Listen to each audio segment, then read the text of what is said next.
When you get thrown in the deep end and you figure out, oh, you know what? I know how to swim and these sharks don't bite. I think it actually is good for you as long as the experience is good. If the experience isn't good, I think it's a good opportunity to get jeffed. Self-esteem is what powers your dreams. If I didn't have self-esteem and Kevin didn't have self-esteem, we would not be able to pour in every week on this podcast, every single day.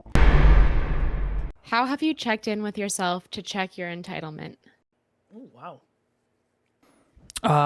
I do that constantly. So I'll give you a perfect example. So Emilia and I have been together for 2.5 years, and she treats me with more respect and love and care than any human ever has. It's not even close, honestly. And I have this amazing life, and we live together, and we have this beautiful place, and I wake up next to her every day, and I tell myself every single day, Alan, don't you dare forget what it was like before you met her.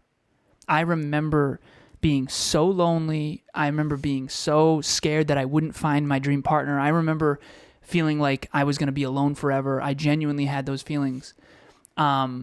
Like nobody gets me, and maybe relationships aren't for me, and am I ever going to find someone? And I remember how bad that was. It was so bad.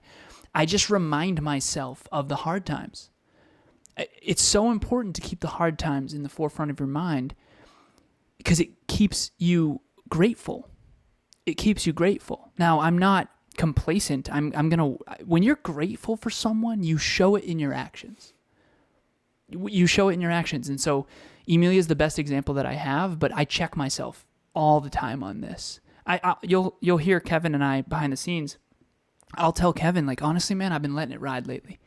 It's like 11 a.m. and I'm watching my favorite show and I'm eating food. Like, that is not gratitude. That is entitlement. And the business is starting to suffer, right? Now, of course, we all have our own standards, and I'm not saying that you can never watch Netflix at 11 a.m. That's not what I'm saying. What I'm saying is that if I'm grateful for this business, and I'm grateful for this podcast, and I'm grateful for Kevin, and I'm grateful for this team, and I'm grateful for these listeners in this community, I better earn it.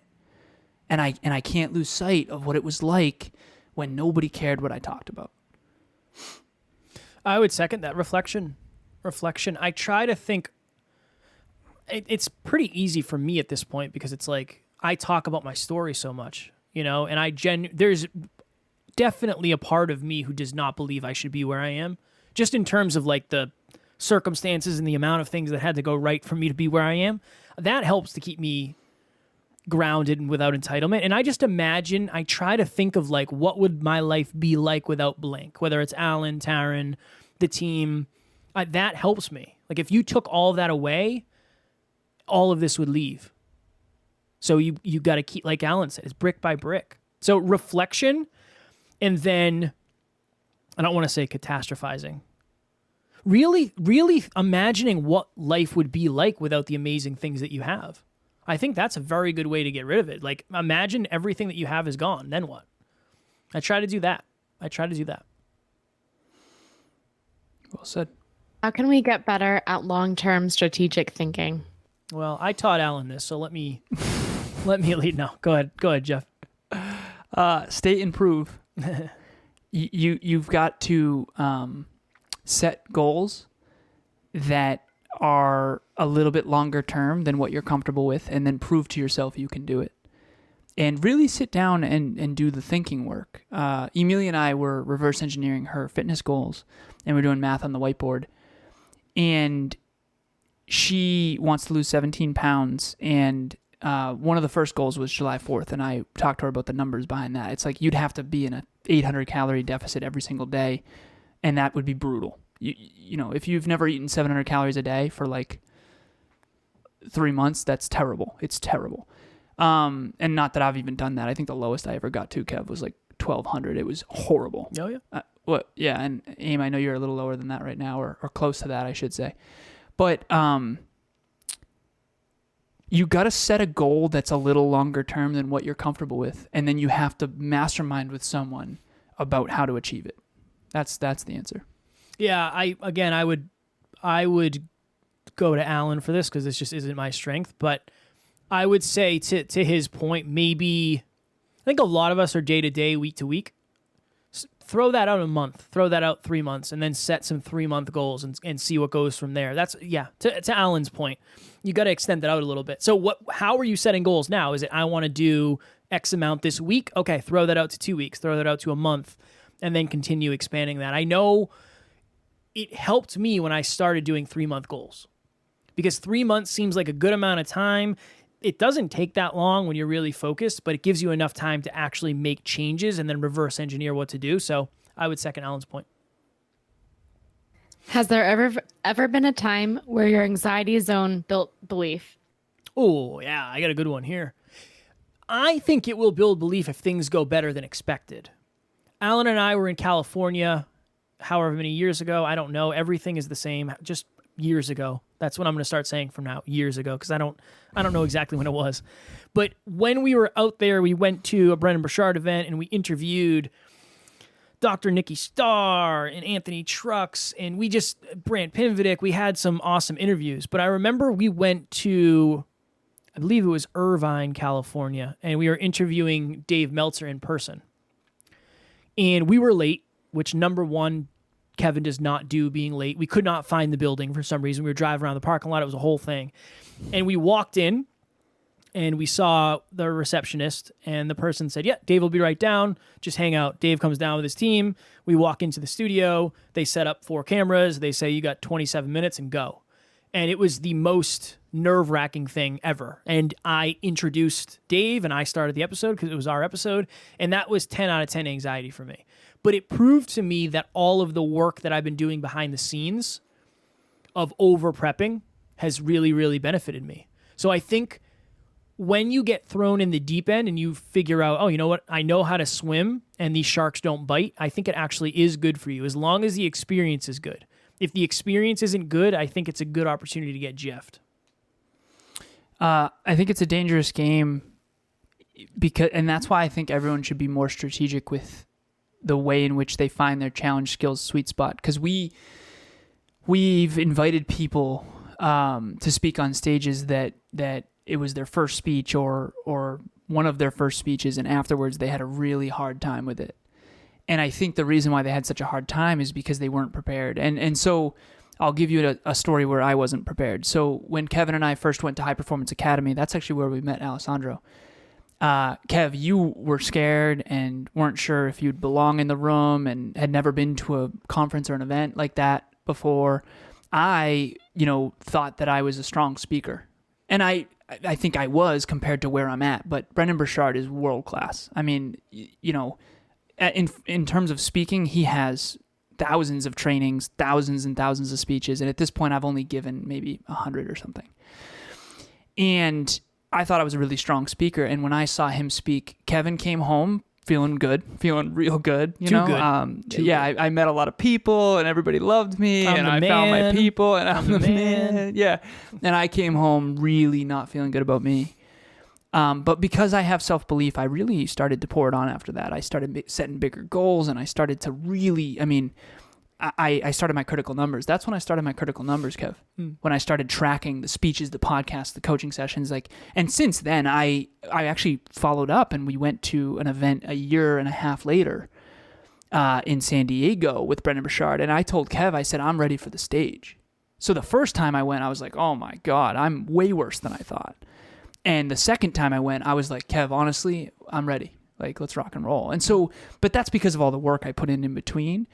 And so without self-belief, you got to be real careful. I have a lot of self-belief, and typically when I go down in the depths of the dark and struggle with self-doubt, it's for a short period of time, and then I climb out and re-strategize and figure out what to do. But I've seen people go outside their comfort zone too far into their anxiety zone and then get, the crap beat out of them, figuratively. And then they never try again. I have seen that, and I think now I understand why. Maybe they were too far outside their comfort zone, and if you play tennis with Serena Williams, you're gonna get your butt kicked, especially if you're a beginner, and you may never play again if you don't have self-belief. But if you only play against a 4-year-old, you're always gonna feel like you're awesome when you're not. So you got to really be careful about that. And just to add really quick to what Alan said, because Amy's coughing.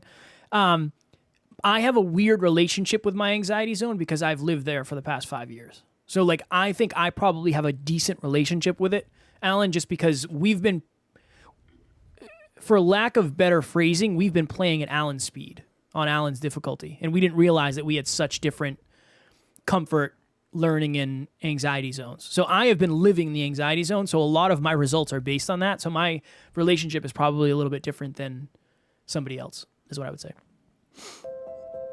Hello, my name is Eddie Pinero. I'm the founder of Your World Within, and I wanted to take a second and just express how valuable working with Alan has been, both personally and professionally. I think his ability to help me create clarity and maintain focus on my big picture goals has been huge. But also, and this is just as important, he's been a huge asset with the roadmap as well. The day-to-day things, the little things that we sometimes overlook.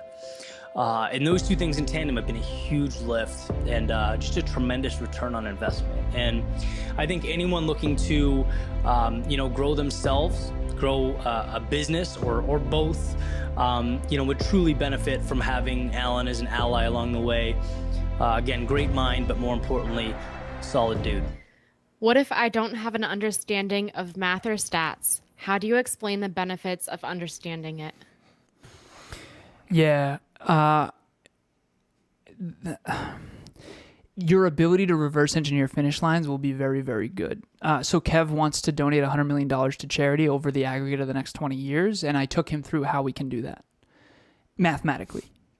And it gives you the ability to manifest accurately. So for example, 1, 2, 4, 8, 16, 32, 64, 128, 256, 512, 100, 1,024. You start to understand how these businesses grow. Like, how did Instagram go from like nothing to like 12 people to $1 billion business that was bought by Facebook? Like, everyone thinks that person who founded Instagram is like superhuman. It's not true. They just know numbers and they know math. And honestly, in some ways, sorry, Instagram founder, they got lucky. And I think it's important to understand that a lot of the people that you see that are super successful really did stumble upon success. Seriously, like to a drastic extent, by the way. We've interviewed millionaires and billionaires. We've interviewed world-class performers and everything in between and coaching and all that. A lot of people ended up more successful than they thought they would be. And why is math important? Math is important because you can predict the future with it. Whether it's sports statistics. So for example, if the Patriots won 16 games in a row, you can predict with pretty high accuracy that they're going to win the 17th game because obviously they didn't get lucky 16 times in a row. Now, is there a chance they lose? Yeah, of course. But that perfect season, it was a huge upset for a reason, and not to always go to sports, but it's really important to understand that when you have an understanding of math, you have an understanding of the universe. Math is the universal language. Math is the bottom of the pyramid. It goes math, and then it goes physics, and then it goes chemistry, and then it goes biology, and then it goes psychology. And when math changes, everything has to change. No matter what language you speak, it can be Chinese or Japanese or English or Italian, 2 + 2 = 4. No matter what language you speak, 2 + 2 is always 4. And so without math, it's very difficult to understand the way the world works, and you're always going to fear that which you don't understand. So when you're swimming, and for me this is hard, whenever I swim in the ocean, I'm always scared because I don't know what's underneath me. Math is kind of like I know what's underneath me, so I don't have to fear it. That's why I keep my feet on the sand, because I know what's underneath me. Sand. As somebody who has learned more about math in the last 5 years than I did in the first 27 years, my goodness, I am getting old. I would say it's and this that's weird. math. That's math. It's a weird thing where it almost pulls the curtain off of, to Alan's point, like you kind of see behind the curtain. At the end of the day, everything is kind of numbers. If you want to be wealthy and you don't understand money, you're most likely not going to be. And I would say even if you get lucky, you will be. No, you won't probably, because you won't know how to continue the train to make that money. I believe, and I never would have said this, I struggled with math. I absolutely hated it. I had to cheat to get through a lot of my math courses. without math, you cannot be as successful as you can with it. It's not possible. I don't believe sustainable success is possible without it. So it will change your life in ways that I cannot describe, that you will have to trust me on. And you'll look back and say, wow, I can't believe I didn't think more like that sooner. That's what I would say. If you get 1% better per day for an entire year, you're 37 times better at the end of the year. And if you're doing that again for a second year, you're 37 times better than that. So it's 37 times 37, which I don't know that number, but many numbers. It's important to understand. That's all, especially in business and in your career as well. It's an exponential. If you don't understand exponentials, you don't understand the universe. The universe is exponential. Nothing's linear. A tree doesn't grow linearly. It doesn't go 1, 2, 3, 4, 5, 6. It grows 1, 2, 4, 8, right? So COVID's a good analogy for that too. When I saw the numbers, I got scared. When I saw the graph. Because 2 people get it, then 4 people get it, then 8 people get it, then 16 people get it, then 32 people get it. It spreads exponentially. So if you don't understand math, you can't understand the implications of something like COVID or whatever else. I think COVID's something we can all relate to. So, Tree. Go ahead, Aim. Last one, Aim. Oh, I wasn't sure. Okay. Yeah, no, we were a couple minutes behind. We're kind of all over the place. We're kind of just winging it today, so let's just wing it one more time. Okay. When you own your wins, where does the line fall between owning and bragging? Oh my goodness gracious. I'm going to say this. There are certain people that if you tell them your wins, no matter how humble you are, it's considered bragging. If you talk about yourself in a positive manner to somebody who is very, very self-conscious and insecure, it will come off as bragging. And sometimes that's more about the other person than it is yourself. It depends. From my perspective, it depends on what the intention is. If you want to share good news with good people, that's not bragging. That's you celebrating your wins. If you're talking about your wins because you want to elevate yourself above a certain person or make somebody else feel bad, I would say that's probably bragging. What is the intention for you sharing this news is what I would say. Yeah, I would second that. I think intention matters. If you're trying to live from a place of better than, I think it is bragging. If you're trying to be better than you used to be, there's a great quote by Wayne Dyer. He says, being better than someone else, there's no nobility in that, but there's so much nobility in being better than you used to be. And that can be a fine line at times when it comes to the marketplace and sports and competition and business. I understand that, right? I do think we have a better podcast than most of the other podcasts. I just do. It's more valuable in my opinion. That's my opinion. Am I bragging? I don't. I think it's accurate. I think we've put in the work, but other people might see it as bragging, and I understand that. I would say this, self-esteem is important. And you don't have to go around bragging, but you do have to acknowledge your wins as long as they're truthful. If you're doing a great job, that's great. Like, you should really give your... And this is the last thing I'll say. I know we got to go. If you're going to feel like crap about all the bad stuff or the mistakes or the poor circumstances, you better feel good when you do it. Like, if you go to the gym... I went to the gym for 90 days straight. I do... If I don't feel... Can you imagine a world where I don't get to feel good about that? Like... 90 days in a row, that was ridiculously hard, like very humbling. I need to be able to feel good about that. If I don't build my self-esteem with that, what's the point? You know, so self-love is not a bad thing if you're a wonderful, abundant human being who wants good for the world. Self-esteem is what powers your dreams. If I didn't have self-esteem and Kevin didn't have self-esteem, we would not be able to pour in every week on this podcast, every single day.